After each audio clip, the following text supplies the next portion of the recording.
Everybody, Nancy Pelosi just vowed to pass a scaled-down version of President Biden's infrastructure plan before October 31st. This means we're going to receive our fourth stimulus checks, possibly before the end of the month. And this is great news, folks. So you want to be sure to stay until the end of this video to find out more information about the fourth stimulus check. And if you believe that Nancy Pelosi is doing a good job in sending out the stimulus payments, then let's get this video to 1,000 likes. And if you don't approve of Nancy Pelosi, then tell me in the comments below. Care until a nightmare for the American people.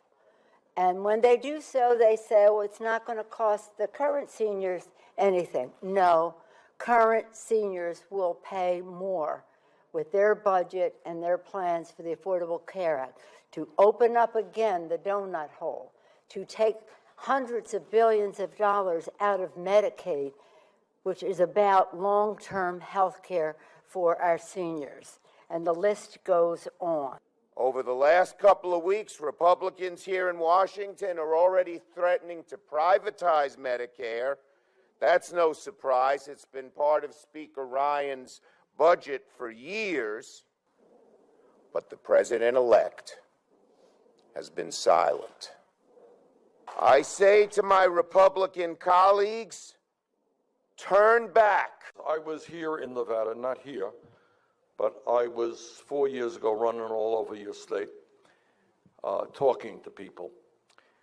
And 4 years ago, the ideas that I introduced into the political debate at that point were seen by the establishment media, by the establishment political class as radical and extreme ideas. Some of you may remember that.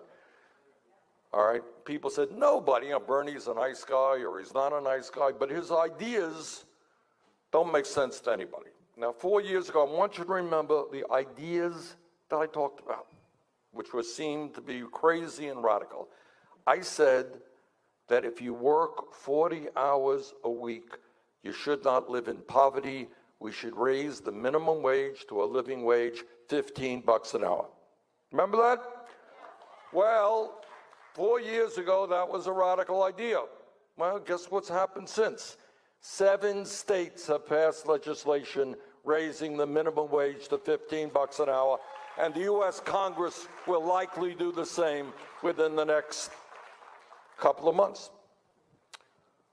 4 years ago, I said that we have a crumbling infrastructure, that is our roads and our bridges and our wastewater systems and our water systems.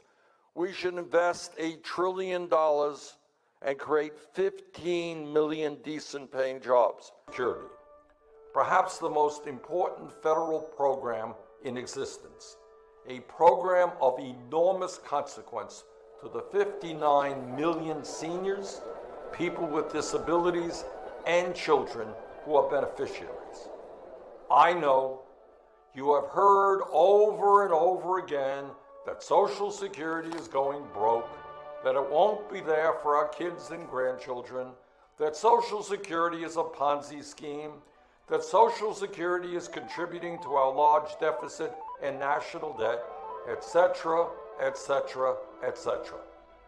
And you've also heard many Republicans tell us that we need to cut Social Security, raise the retirement age, or maybe even privatize the program. Well, I am happy to tell you that much of what you've heard is simply not true. Despite what many of my Republican colleagues are saying, let's be clear. Social Security is not going broke. Social Security has a $2.8 trillion surplus and, according to the Social Security Administration, can pay out every benefit owed to every eligible American for the next 19 years. That is not a program going broke. Further, Social Security is independently funded by the payroll tax, the 6.2% of your paycheck that you and your employer pay. That means that Social Security does not add one nickel to the deficit. What we need to do is expand Social Security benefits because people can't make it on $11,000, $12,000, $13,000 a year. And we have to extend the solvency of Social Security a lot longer than 19 years. What do? Well, we do what's obvious, what I think most Americans know we should do. You're making $118,000 a year. She's making $5 million a year. Right now, you're both paying the same amount into the Social Security Trust Fund. At a time of massive income and wealth inequality in America, where the rich are becoming much richer and the middle class is disappearing, it is totally appropriate to say to people who have a whole lot of money, guess what, you're going to have to contribute more into Social Security. What we do is start at $250,000. So people making more than $250,000 will pay the same percentage of their incomes into the Social Security Trust Fund as people making $40,000 or $50,000. You do that, you extend the life of Social Security to the year 2065, and you expand benefits.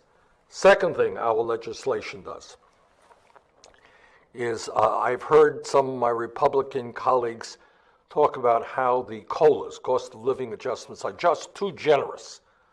Well, this year they're zero. I'm not quite sure how zero is too generous. And the reason that we have inadequate COLAs is that seniors' purchasing needs are very different than 18-year-olds or 20-year-olds. We need a segregated system to determine what seniors, how much seniors are spending, what their real inflationary costs are, and they are.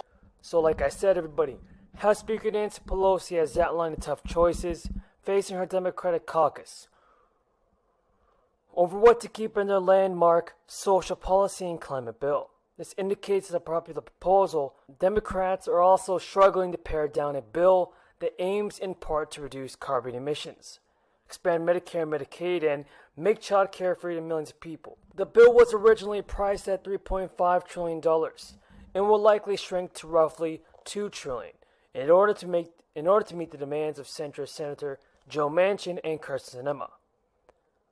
These two votes are also crucial, with all Republicans in an evenly divided Senate opposing the legislation. And with just over 2 weeks until a self-imposed October 31st deadline to pass the bill, Pelosi and the Democratic caucus are at a legislative crossroad. What are your thoughts on Nancy Pelosi, everybody, and the fourth stimulus check? Are they doing all that it takes to send it out?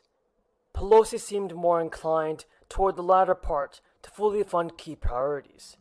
Pelosi's preferred vision of allowing Medicare to negotiate prescription prices is one idea that could be scaled back.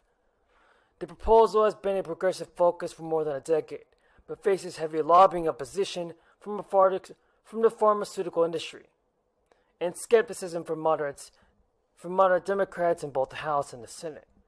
For some watchers of Congress, the current moment facing Democrats is reminiscent of 2010, when the Pelosi-led majority passed the Affordable Care Act, but was ultimately routed in the midterm elections. Pelosi expressed confidence that the bill's benefits, particularly its focus on improving lives of American people, will be rewarded in next year's midterms. And climate activists, organizations, and scientists are also calling out Joe Manchin in news reports, amid news reports that a major climate program was likely to be cut from the reconciliation package because he opposed it. Manchin, who has been public about his opposition to the initiative, has raised issues about its reliability and has argued that companies should not be paid to do something that industry is already leaning to already. In a statement, Joe Manchin's spokesperson said that Manchin has already expressed his concerns about using taxpayer dollars to pay private companies to do the things that they're already doing. Everybody, we have a lot of news about the fourth stimulus check that I want you to know. So you want to be sure to stay until the end of this video to find out the latest news about the fourth stimulus payments. And everybody, don't forget to subscribe to my channel, share this video with your friends.